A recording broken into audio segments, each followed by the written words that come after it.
Hello and welcome to my YouTube channel learn with Anisha. Hello, मैं welcome करती हूँ आपका मेरे यूट्यूब चैनल में। तो आज स्टार्ट करते हैं बायो का 6th पार्ट, जिसमें कि मैं आपको ट्रांसपोर्ट के बारे में बताने वाली हूँ। तो आई होप आप लोगों ने पहला सारा पार्ट देख लिया, अगर नहीं देखें तो आप मेरे चैनल में जाकर देख सकते हैं।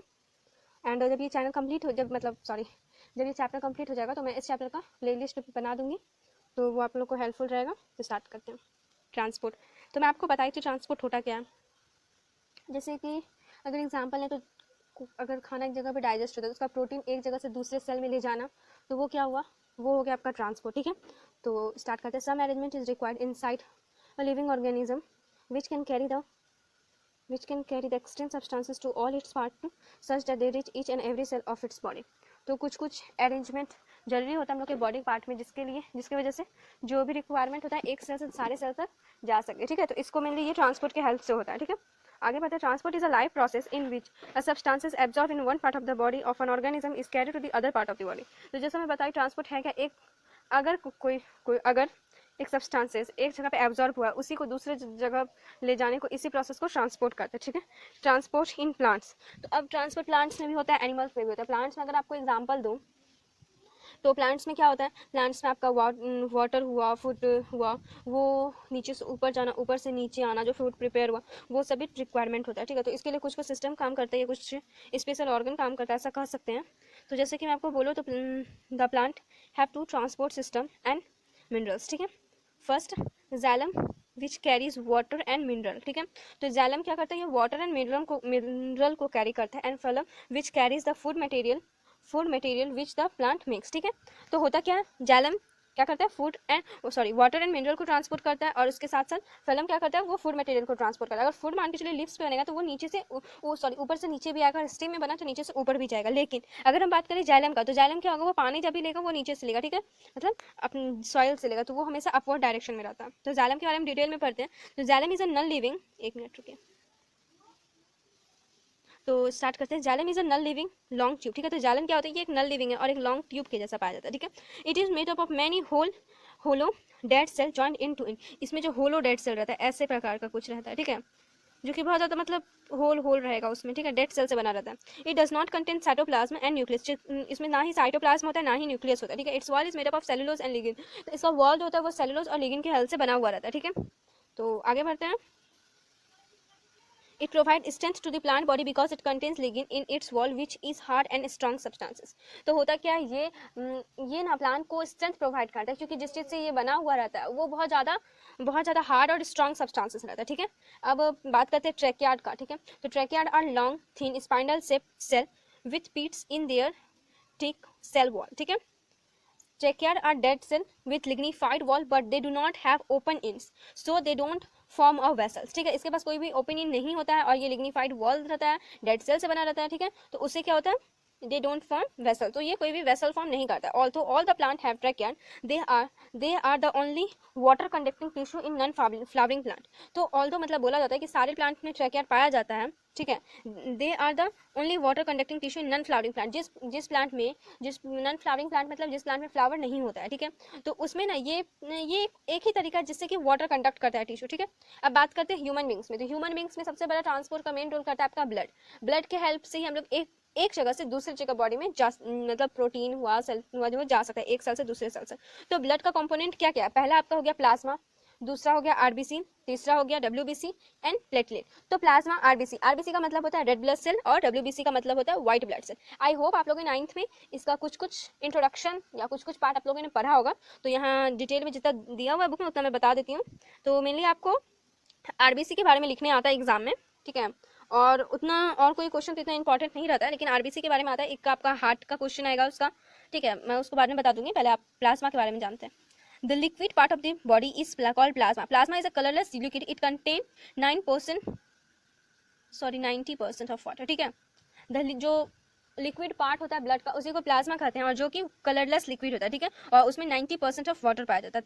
RBC red blood cell. देखो आरबीसी रेड क्यों होते हैं, क्योंकि वो रेड पिगमेंट पाया जाता है जिसको कि हेमोग्लोबिन कहते हैं। ठीक है, उसी की वजह से वो रेड रहता है, रेड इन कलर रहता है। ठीक है, लेकिन अगर डब्ल्यूबीसी का बात में करें तो वहाँ पे वो रेड पिगमेंट नहीं होता है। ठीक है, वहाँ आयंस प्रेजेंट नहीं होता, इसलिए वहाँ रेड नहीं होता। ठीक है, RBC blood cells carry oxygen from lungs to all cell of the body. ठीक है, आरबीसी क्या करता है, लंग्स से सारे सेल में पहुंचाता है। ठीक है, RBC blood cell do not have have nucleus. देखिए उस आरबीसी के पास न्यूक्लियस नहीं होता, एक बात बताती हूँ आपको, आरबीसी के पास न्यूक्लियस नहीं होता, इसलिए वो ज़्यादा दिन तक सर्वाइव नहीं करता। और साथ ही साथ अगर अप्रॉक्स का बात करें तो एक दिन में लगभग, मतलब एक दिन में नहीं, एक घंटे में बोल सकते हैं, लगभग 2000 आरबीसी है ना डेड होता है, ठीक है। साथ ही साथ वो डेड होने के साथ ही साथ बहुत ज़्यादा अमाउंट में आरबीसी वहाँ पे ग्रो करता है, रिप्रोड्यूस होता है, ठीक है। तो ये कंडीशन है।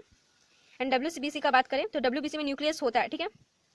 White blood cell fight infections and protect us from disease. तो डब्ल्यूबीसी क्या करता है, वो इन्फेक्शन जो रहता है उसके अगेंस्ट में फाइट करता है, ठीक है, और हम लोग को डिजीज से प्रोटेक्ट करता है। WBC are called the soldier of the blood. WBC को शोल्डर ऑफ द ब्लड कहते हैं, ठीक है। तो एक क्वेश्चन बनता है यहाँ, why WBC are called the soldier of the blood, ठीक है। आई होप आप लोग इसका आंसर दे सकते हैं।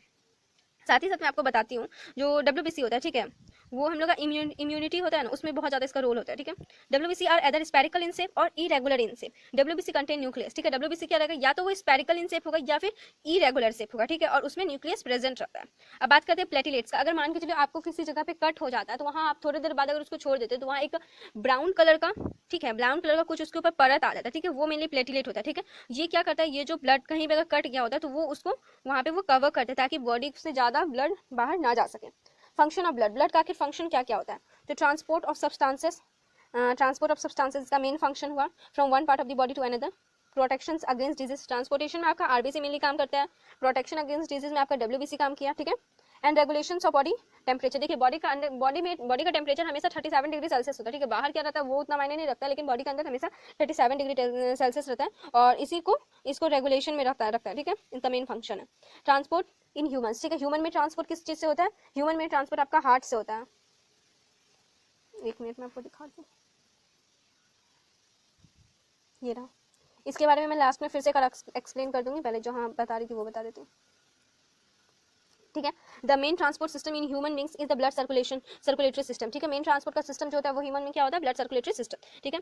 The human blood circulatory system consist of heart, ठीक है, and the blood vessel through which the blood flow in the body, ठीक है। जो ह्यूमन ब्लड सर्कुलेटरी सिस्टम वो क्या कंटेन करता है, वो करता है आपका पहला चीज तो जो कंसिस्ट करता है वो एक हार्ट हुआ, ठीक है, और साथ ही साथ ब्लड वेसल कंसिस्ट करता है जो कि हार्ट से दूसरे बॉडी पार्ट में कनेक्टेड रहता है, ठीक है। There are 3 type of blood vessel, 3 type का ब्लड वेसल रहता है, आर्टरीज, वेन एंड कैपिलरीज, ठीक है।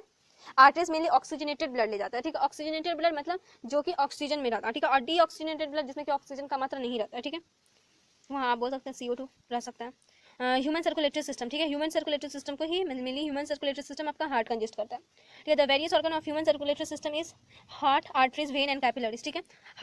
हार्ट इज रफली triangular in shape, it is made up of special muscle called cardiac muscle. The size of the heart is about as same as the clenched fist. The heart has 4 compartment chamber, the upper 2 chamber of the heart are called atria and the lower 2 chamber are called the ventricle, ठीक है। अब मैं आपको diagram से इसको समझा देती हूँ।